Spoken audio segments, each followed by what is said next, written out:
Hi, I'm Rich Colgard, publisher of Forbes magazine, and I'm here this evening with Christa Carone, who's the Chief Marketing Officer at the fabled company Xerox. Yeah.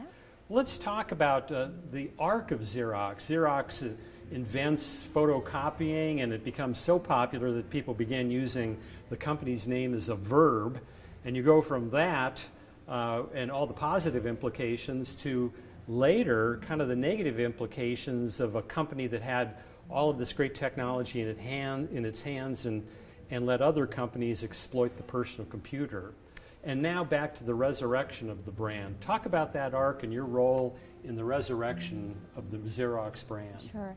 So I always tell people it's quite a privilege to be able to be the head of marketing for a brand that's so well known and well respected as Xerox. It's a bit of a blessing and a curse having a brand that does have such incredible awareness. We operate in over 160 countries, and I can go to any one of those countries and say the Xerox name, and there's a familiarity with it.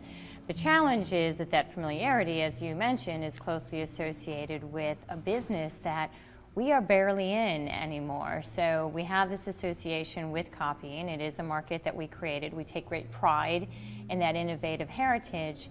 But Xerox makes very few copiers today. We're still in the printing business, but more than half of our revenue comes from outsourcing services as well. So our brand is also going through a massive transformation to try to shift people's perceptions, or at least broaden your perception that we're not just in printing and copying, but we also are so heavily involved in business services, still very much in the workplace, but in these other areas. But there are a couple of elements of our brand that just haven't changed over the years, and one is innovation. Sure, there's a whole bunch of folklore and stories behind the innovation that happened at Xerox and somehow escaped before my day, but right now we very much take a tremendous amount of pride in the fact that we've invented laser printing. We certainly invented copying. We are now very much involved in innovation relative to the business of healthcare and transportation and a number of other areas. So the innovative spirit is very much alive, and that's something that we're holding on to within our brand representation. Well, the great Harvard Business School professor Clayton Christensen would write a book called The Innovator's Dilemma, and Xerox was a great innovator and then also struggled with the innovator's dilemma, and it's been completely reborn, as you say, multifaceted company now in business services around the globe, but the brand, I think, was initially a little bit slow to catch up to this great transformation that began in around the turn of the century. Talk about that, specifically the kinds of things that you targeted to bring the brand up to speed that really reflected the transformation of the company. Sure. So about 10, 12 years ago, Xerox was actually on the brink of bankruptcy, a very challenging time for the company. We had a remarkable leader by the name of Anne Mulcahy who would not let the company go bankrupt on her watch, and we went through what is a very well-known turnaround and saved the company. But then we got to a point that said, now we have a financially stable company, but we actually want to be a growth company, and we want to be a company that has a strong, sustained future. But we were operating in a business that we knew certainly is not going away. We don't believe print is dead by any means, but we knew that with digital, with mobile devices, that print is changing. So our eyes have been very, very wide open to the trends. And we acquired a company by the name of Affiliated Computer Services a couple of years ago, the largest business process outsourcing company that no one had ever heard of. But they do things like EasyPass transactions, Medicaid claims processing, health insurance claims, student loan claims processing, just a number of business activities that have to get done. So we acquired this company. It dramatically changed Xerox, but now we look at it from a brand standpoint and say, how do we redefine the brand so that it does have permission to be not just in the hardware printing space, but also in the services space.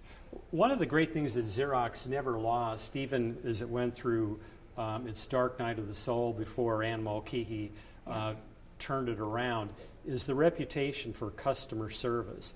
And I want to move to this linkage between the great reputation for customer service and customer engagement, and how that all works together today. How do you do everything from branding properly so people understand the new Xerox, and really driving that brand through customer engagement? Sure. So, we're real big disciples of our brand, and we have, we like to joke that we have a lot of religion around it. One, we have to fiercely protect it, because we do have a brand that some people think can be generic, and we've proven otherwise to say, no, it's a stronghold of our company. So we have brand attributes that we educate all of our employees on. And it is things along the lines of being connected with your customers and being very authentic in your service. The other thing that we have is a very well tenured workforce at Xerox. Probably on the average of 20 to 25 years of service. Really? It's really incredible for a technology company, just how well tenured we are. And part of that is that people feel very, very passionately about our culture. And when you come, you tend to stay. So we forewarn people when we bring them on board, this is the type of place that you really want to dedicate your life to. So our ability then to embed that customer spirit in with salespeople, with our engineers, with a whole host of other customer-facing employees is something that's passed on actually through a generation of Xerox people. The average tenure at Xerox, that is an amazing story, and I can think of one other company in technology that has done the same thing, and it similarly went through a difficult period, made an amazing comeback, and that's IBM. Sure, yep. And I once talked to Sam Palmisano about it when Sam was still the CEO, and Sam said, I want people around who remembered when we almost lost it, because we always visit that point, and it makes us so much stronger. Well, you talked about something very interesting here, and that is that brand really starts with values and purpose. And would you go so far as saying that you can't have an authentic brand if it doesn't go from the inside out?